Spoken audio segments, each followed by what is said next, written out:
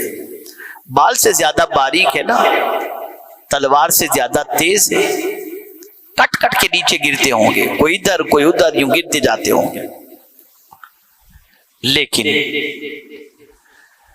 جب وہ بندہ، توجہ چاہوں گا عشق کی طاقت، جب وہ بندہ جس کے سینے میں محبت رسول کا چراغ روشن ہے، جیسے ہی پل صراط پر قدم رکھے گا تو جہنم پکار اٹھے گا.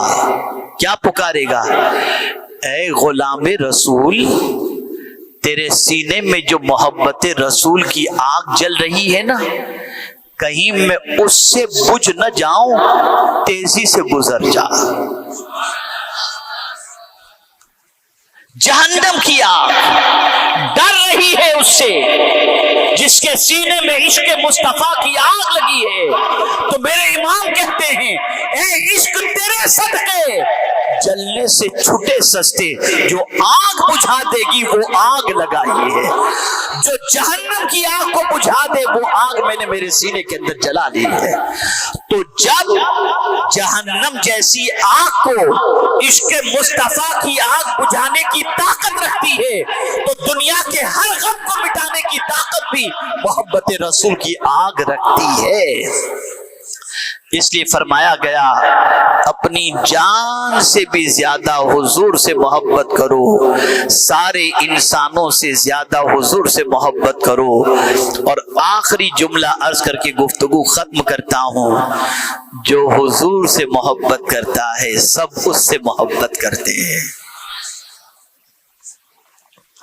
کالے رنگ والے سے کوئی محبت نہیں کرتا، حقلاتی زبان والوں سے کوئی محبت نہیں کرتا. اے بلال، آپ کی عظمتوں کو سلام کہ آپ سے ہم اس لیے محبت کرتے ہیں، ہم آپ کا رنگ نہیں دیکھتے، سینے میں محبت رسول کا جلوہ دیکھ رہے ہیں.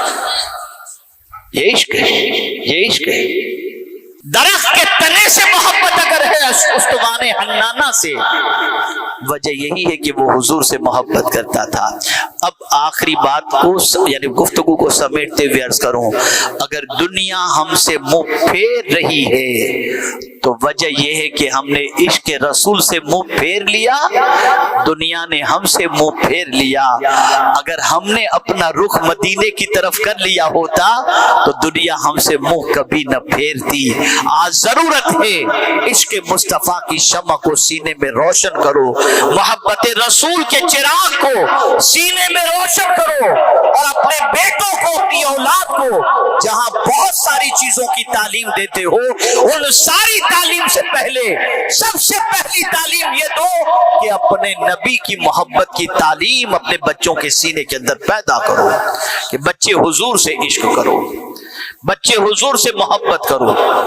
جب تک کہ یہ کیفیت پیدا نہیں ہوگی ہم کامیاب نہیں ہو سکتے.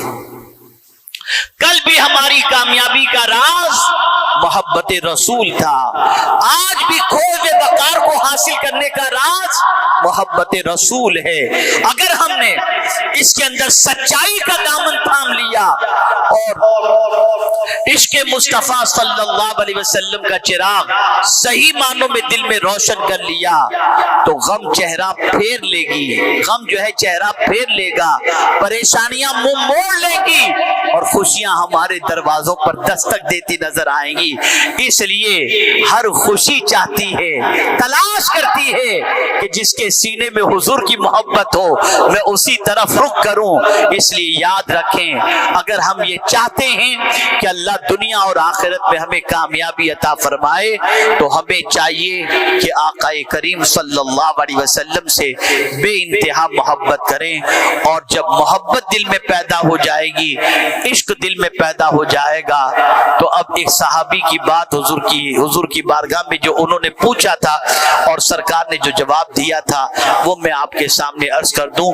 ایک صحابی حاضر ہوئے، عرض کرتے متی الساعہ یا رسول اللہ، اے اللہ کے رسول صلی اللہ علیہ وسلم قیامت کب قائم ہوگی؟ سرکار نے فرمایا اس کے لیے تو نے کیا تیاری کی ہے، کیا تیاری کی ہے؟ کہ حضور میرے دامن میں بہت زیادہ نمازیں نہیں ہیں، بہت زیادہ روزے نہیں ہیں، بہت زیادہ نفلی عبادتیں نہیں ہیں، فرائض کے بعد بس جو عبادتیں ہیں فرض اسے ادا کرتا ہوں، لیکن ایک چیز ہے سرکار، وہ یہ ہے کہ میں اللہ اور اس کے رسول سے بے پناہ محبت کرتا ہوں۔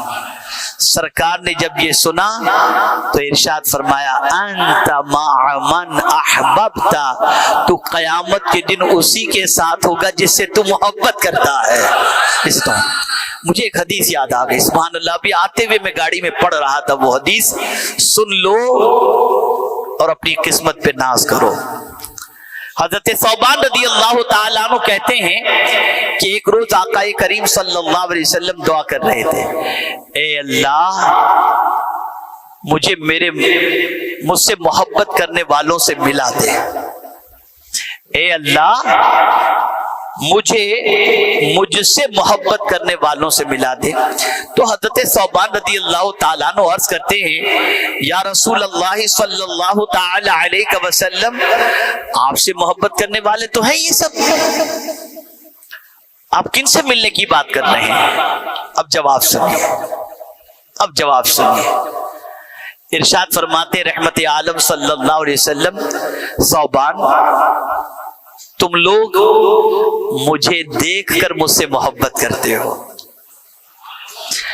مجھ پر وحی نازل ہوتے دیکھ کر مجھ سے محبت کرتے ہو، میرے پیچھے نماز پڑھ کر مجھ سے محبت کرتے ہو، لیکن میں جن سے ملنے کی تمنا کی بات کر رہا ہوں وہ میرے امتی ہیں جو قیامت سے پہلے ظاہر ہوں گے، جنہوں نے مجھے دیکھا نہیں، لیکن میرے دیکھنے کے لیے اگر سب کچھ لٹا کر بھی وہ مجھے دیکھ لیں تو اس کے لیے تیار ہو جائیں گے۔ ان محبوبوں کو دیکھنے کی اور ان سے ملنے کی میں تمنا کرتا ہوں، جنہوں نے مجھے دیکھا نہیں پھر بھی مجھ سے محبت کرتے ہیں۔